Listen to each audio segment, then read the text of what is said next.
এই 5 ধরনের মেয়েকে ভুলেও বিবাহ করবেন না। বিয়ের আগে এখনই সাবধান হয়ে যান। এদের মধ্যে 4 নম্বর কারণটার জন্য বর্তমানে ডিভোর্স বেশি হচ্ছে। তৎকালীন মুরব্বীদের একটা কথা আছে, নদীর জল ঘোলা ভালো, জাতের মেয়ে কালো ভালো। সুতরাং জাতের মেয়ে দেখে আপনাকে বিয়ে করতে হবে।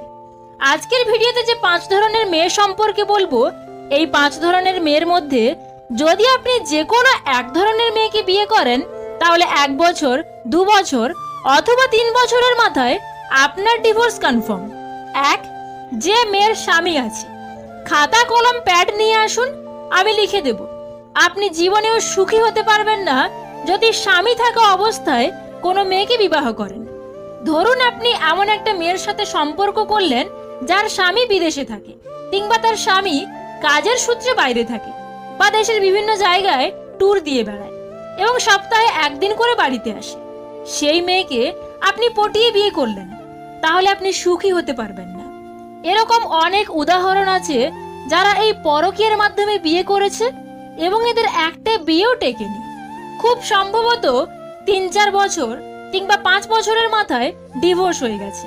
একটা কথা মাথায় রাখবেন, যে মেয়ে আপনার কথার প্রলোভনে বা আপনার অনেক টাকা পয়সা দেখে নিজের স্বামীকে ছেড়ে আপনার কাছে চলে আসবে, জানবেন সে আপনার থেকে ভালো কোনো অফার পেলে আপনাকেও ছেড়ে দিতে পারে।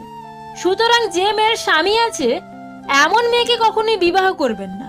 তবে ডিভোর্স হলে আলাদা কথা, কিন্তু তার স্বামী যদি জীবিত থাকে, যে স্বামীর সংসার করছে, ওই মেয়েকে আপনি কখনোই বিবাহ করে সুখী হতে পারবেন না। 2, যারা টিকটক করে নিজের শরীর প্রদর্শন করে। কথাটা শুনতে একটু অবাক লাগলেও কিন্তু এটা সত্যি। সভ্য মেয়েরা কিন্তু এরকম কাজ করে না। এমন কিছু কিছু মেয়ে আছে যারা কুরুচিপূর্ণ অশ্লীল ভাষা প্রয়োগ করে টিকটক করে, যেটা আসলে দেখার মতো না। এদের ফ্যামিলি ব্যাকগ্রাউন্ডও খুব একটা ভালো হয় না। আপনি যদি এমন মেয়েকে বিয়ে করেন যারা টিকটকের পেছনে সময় দেয়, জানবেন সময়ের পরিবর্তনে ডিভোর্স হয়ে যাবে। এরা আপনার সাথে ভালো করে সংসার করতে পারবে না, কারণ এরা কখনোই সংসারই হয় না। ভারতে যদিও টিকটক ব্যান করা হয়েছে, আর ব্যান হওয়ার আগে এমন একটা ভিডিও ভাইরাল হয়েছিল যেখানে একটা বিবাহিত মেয়েকে বলতে শোনা গেছে যে আমার স্বামী যাই যাক, কিন্তু আমার টিকটক যেন আমাকে ছেড়ে না যায়। তাই এই ধরনের মেয়েদের থেকে 100 হাত দূরে থাকবেন এবং ভুলেও এমন মেয়েদের সাথে বিবাহের মতো সম্পর্কে আবদ্ধ হবেন না। 3, খালাতো বোন বা মামাতো বোন। আমি এই কথাটা ধর্মীয় দৃষ্টিকোণ থেকে বলছি না, আমি সামাজিক প্রেক্ষাপটের উপরে বিবেচনা করে বলছি। বোন হলো খুব আদরের, খুব স্নেহের জিনিস। আপনি আপনার মামাতো বোন, খালাতো বোন, চাচাতো বোন এদেরকে বোন হিসেবেই তো দেখেন। তো যাকে আপনি সারা জীবন বোন হিসেবে দেখে আসলেন, সেই বোনকে বিয়ে করে তার সাথে বাসর রাত কাটানো, এটা একটা ছোট লোকের কাজ। ছোট থেকে যাকে আপনি বোন বলে ডাকলেন, বা যে মেয়েটা আপনাকে ভাইয়া বলে এত কাল ডেকে এসছে, তার সাথে আপনি বিয়ে করে বাসর করছেন। খুব নিচু মানসিকতার লোকজনই এই ঘৃণ্য কাজটি করতে পারে। সামাজিক দৃষ্টিকোণ থেকে একটু বিবেচনা করে দেখবেন। সুতরাং এই সমস্ত মামাতো বোন বা চাচাতো বোন, এদেরকে বোনের চোখেই দেখা উচিত এবং কখনো স্ত্রীর চোখে দেখতে যাবেন না। আর ভুল করেও যদি এদের বিবাহ করেও ফেলেন, তো অধিকাংশ ক্ষেত্রে সম্পর্ক টেকে না, কারণ ঘরে ঘরে বিয়ে দিলে রোজ অশান্তি লেগেই থাকে। একটু ছোট বড় কথা হলেই আপনার খালার কাছে বা আপনার মামির কাছে বলে দেবে। আপনার আশেপাশে একটু খোঁজ নিলেই দেখতে পাবেন যে সম্পর্কে বোন হয় এমন মেয়েকে যে বিয়ে করেছে, সংসারে দ্বন্দ্ব লেগেই থাকে এবং শেষ পর্যন্ত সম্পর্কটা ডিভোর্স পর্যন্ত পৌঁছে যায়। তাই বোনদেরকে বোনের জায়গায় রাখুন, তাদেরকে স্ত্রীর জায়গায় আনতে যাবেন না। দেশে তো মেয়ের অভাব নেই, অন্য মেয়েকে বিয়ে করুন। সম্পর্ক টিকিয়ে রাখতে এটাই হবে আপনার জন্য উত্তম সিদ্ধান্ত। 4, যারা অ্যালকোহল আসক্ত। এমন মেয়েদের ভুলেও বিয়ে করবেন না যারা মাদকাসক্ত বা অ্যালকোহল আসক্ত। বিশেষ করে ভার্সিটি পর্যায়ের মেয়েরাই এই ধরনের নেশায় আসক্ত হয়। ভদ্র মেয়েরা বা একটা ভালো ফ্যামিলির মেয়ে কখনোই নিজে নেশা করবে না, এবং আপনি যদি নেশা করেন তো সে সেটা করতেও আপনাকে বারণ করবে। তাই এমন মেয়েদের বিবাহ করলে আপনি কখনোই আপনার দাম্পত্য জীবনে সুখী হতে পারবেন না বা সুখের আশাও করতে পারবেন না। 5, সিগারেট খোর মেয়ে। এখন কিন্তু দিন দিন এই ট্রেন্ডিংটা মেয়েদের মধ্যে অনেক বেড়েই চলেছে। যে সিগারেট খেতেই হবে। ব্যক্তি স্বাধীনতার নামে কিছু নারীবাদীদের এটাও বলতে শোনা যায় যে ছেলেরা যদি সিগারেট খেতে পারে তাহলে আমি কেন পারবো না। একটা ছেলে যদি তার টি শার্টটা খুলে প্রকাশ্যে হেঁটে বেড়াতে পারে তাহলে একটা নারী সেটা কখনোই করতে পারবে না। তাই সব জায়গায় সমান অধিকার দাবি করা যায় না। আর তাছাড়া ছেলে হোক বা মেয়ে, যে কোনো ধরনের নেশাই আমাদের জীবন হানির কারণ। আর এটা আমরা কম বেশি সকলেই জানি। মনে রাখবেন, কোনো ভদ্র ফ্যামিলির মেয়ে কিন্তু কখনোই এইসব খাবে না। অতঃপর সেই মেয়েটার পারিবারিক কোনো শিক্ষা নেই। আর যে মেয়ের কোনো পারিবারিক শিক্ষা নেই সেই মেয়েকে বিবাহ করবেন না, কারণ ওই মেয়েকে বিবাহ করলে 2 থেকে 3 বছরের মধ্যেই কিন্তু আপনার ডিভোর্স হয়ে যাবে। 16 বছর বয়সে আপনি যাকে ভালোবাসতেন, 20 বছর বয়সে আপনি তাকে পাত্তাও দেবেন না।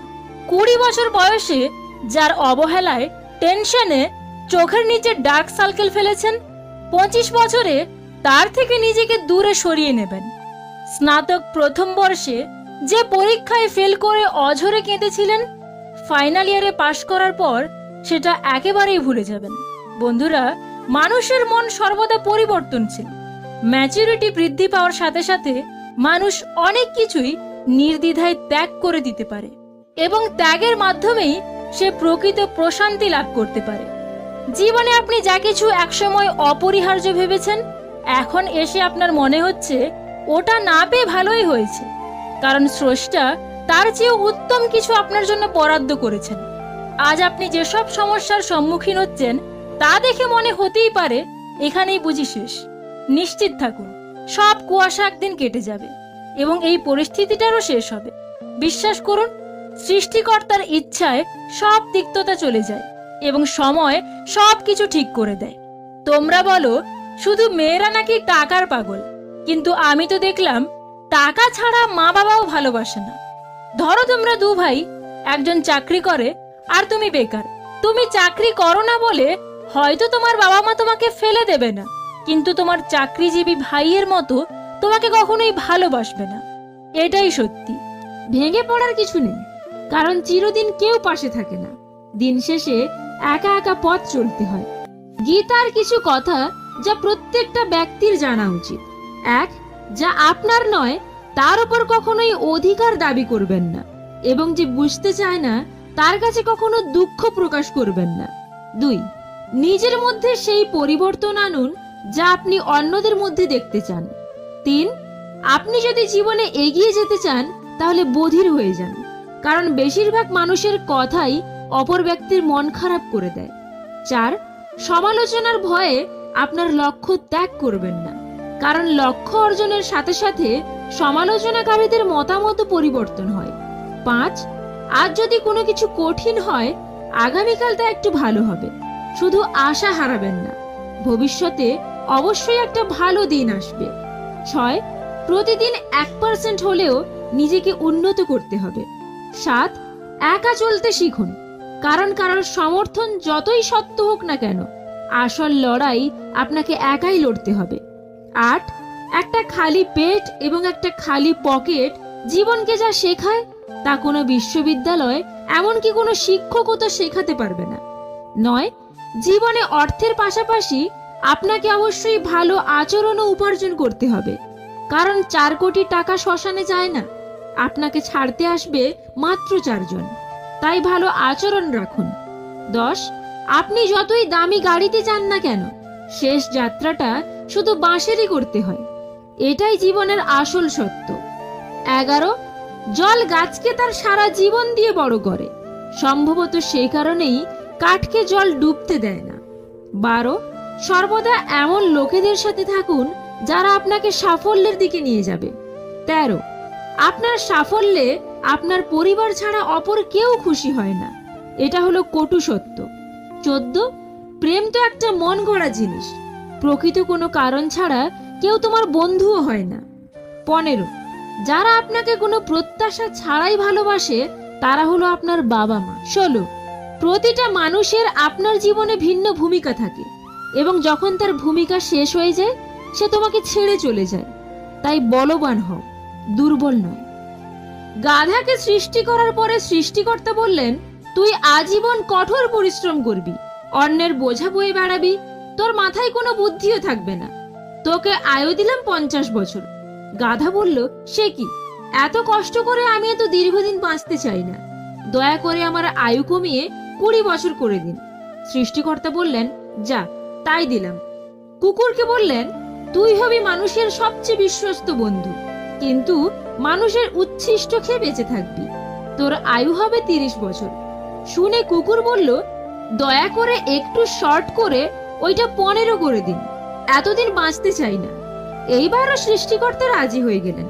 এরপর উনি বানরকে বললেন, হে বানর, তোর একমাত্র কাজ হবে লাফিয়ে লাফিয়ে এক গাছ থেকে আরেক গাছে যাওয়া আর তামাশা দেখিয়ে মানুষকে বিনোদন দেওয়া। তোর আয়ু দিলাম 20 বছর।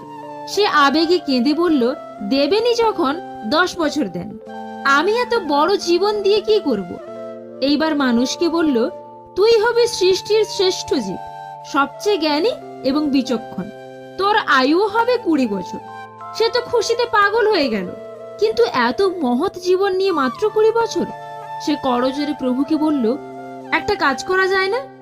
আপনি আমাকে গাধার দেওয়া 30 বছর, কুকুরের 15 বছর, বানরের 10 বছর দিয়ে দিন। সৃষ্টিকর্তা বললেন, নিজের ভালো তো পাগলেও বোঝে, আর তুই বুঝলি না? যা, তোকে তাই দিলাম। সেই থেকে মানুষ সুন্দরভাবে 20 বছর বাঁচে, পরের 30 বছর গাধার মতো সংসারের বোঝা টানে। তার পরের 15 বছর ছেলে মেয়ে যা দেয় তাই খেয়ে পড়ে বেঁচে থাকে খানিকটা কুকুরের মতো। আর তার পরের 10 বছর বানরের মতো, কখনো এক সন্তানের বাসায় তো কখনো আরেক সন্তানের বাসায় ঘোরে।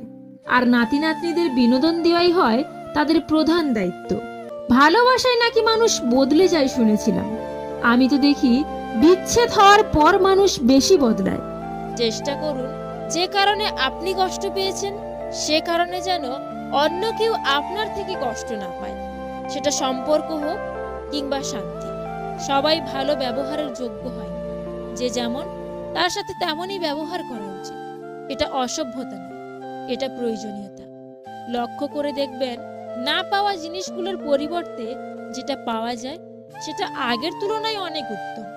কাউকে মন থেকে ভালোবাসলে তাকে ভুলে থাকার অভিনয় করা যায়, কিন্তু তাকে কখনো ভুলে থাকা যায় না। ভালোবাসার মানুষটার অবহেলাই কারোর জীবন ধ্বংস করে দেওয়ার জন্য যথেষ্ট। মানুষ যখন প্রেমে পড়ে তখন সে 1000 বছর বাঁচতে চায়, আর যখন সে ব্যর্থ হয় তখন সে তার মৃত্যু কামনা করে। এটাই হলো ভালোবাসার পরিণতি। কেউ একজন ঠিকই বলেছিল, কোন বয়সে রোজগার করব আর কোন বয়সে পড়াশোনা করব এটা আপনি নিজে নন, পরিস্থিতি ঠিক করে দেবে। বিবাহিত মেয়েকে তার স্বামী ছাড়া অন্য কেউ ভালোবাসে না, আর যদি কেউ বাসে তাহলে তার শরীরকে। আর শরীরের ভালোবাসা একবার কাছে পেলেই শেষ। তারপরে তার অত্যাধিক ভালোবাসা কিভাবে যে পাল্টে যাবে তুমি নিজেও বুঝতে পারবে না। যেমন সিগারেট খাওয়ার সময় যে অংশে চুমু দেওয়া হয়, সিগারেট খাওয়া শেষ হলে ঠিক সেই অংশটাকেই ছুঁড়ে ফেলে দেওয়া হয়, আবার পা দিয়ে পিষেও ফেলা হয়। একটা বিবাহিত মেয়ের প্রতি একটা অবিবাহিত ছেলের ভালোবাসা মানে ওই সিগারেটের মতো, উদ্দেশ্য হাসিল হলেই আর খুঁজে পাবে না। তাই মেয়েরা শোনো, কারোর আলগা পিড়িতে ডুবে যেও না, তাহলে নদীর একুলও হারাবে ওকুলও হারাবে, পরে ডুবে মরা ছাড়া আর কোনো উপায় থাকবে না।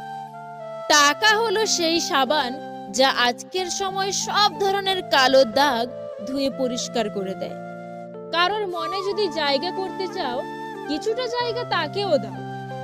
নিজের ছোটখাটো ভুলের ক্ষেত্রে সচেতন হন, কারণ একটা ছোট ছিদ্র অনেক বড় বিশাল জাহাজকেও ডুবিয়ে দিতে পারে।